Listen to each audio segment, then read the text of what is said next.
Elle l'a dans un premier temps défendu bec et ongles. En 2011, l'affaire DSK a un retentissement mondial.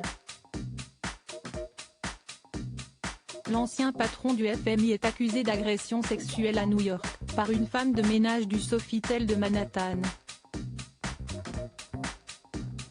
À ce moment-là, cela faisait 12 ans qu'il était marié. Dans les pages du magazine Elle, Anne Sinclair, qui avait défendu DSK sans relâche lors de la polémique, avait raconté comment elle a un jour ouvert les yeux.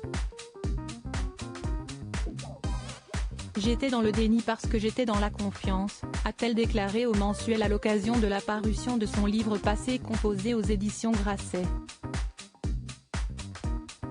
Quand j'ai découvert les histoires de Lille, je me suis dit ça va comme ça. Stop. Le Sofitel, c'était autre chose dans sa démesure, le monde entier qui nous épiait, moi qui devais me cacher sous une couverture sur la banquette arrière d'une voiture pour aller voir ma petite fille qui venait de naître. Tout cela était flou. Une dépendance à DSK en 2013, Anne Sinclair et DSK divorcent. Lorsque l'affaire éclate, la journaliste du Huffington Post était pourtant à ses côtés. Je ne crois pas une seule seconde aux accusations qui sont portées contre mon mari.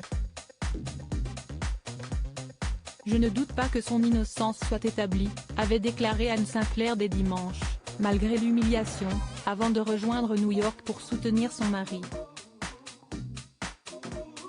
Un sondage réalisé par Harris Interactive pour VSD en 2011 révélait que 54% des Français disaient comprendre l'attitude adoptée par Anne Sinclair durant cette affaire judiciaire.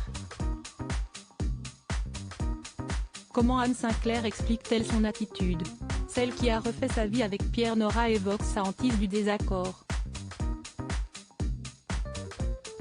Cela tient peut-être à lui, mais peut-être aussi à moi, j'ai reproduit le schéma de dépendance qui me liait à ma mère.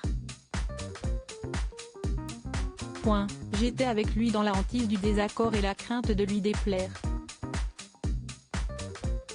Alors, était-ce de l'emprise? Je ne sais pas, mais en tous les cas, de la soumission et de l'acceptation.